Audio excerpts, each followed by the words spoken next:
I want to be very clear before I tell this story that I am not someone who has ever had a problem with my mother-in-law showing up.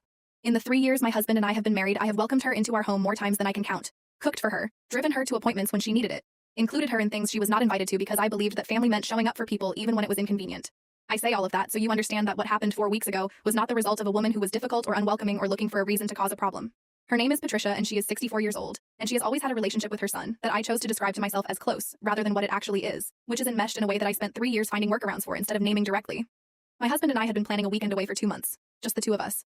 No phones after 6, no family obligations, nothing that needed our attention until Monday morning. We had been in a hard stretch for about 4 months, nothing catastrophic, just the kind of sustained pressure that builds when two people are both stretched too thin for too long and keep meaning to reconnect but keep not quite getting there. This trip was deliberate and we had both been genuinely looking forward to it. We arrived at the rental property on a Friday evening, brought our bags inside, and I walked into the kitchen to find a casserole dish on the counter, 2 wine glasses already set out, and Patricia sitting at the kitchen table with a weekend bag at her feet and a smile that suggested she believed she had done something wonderful.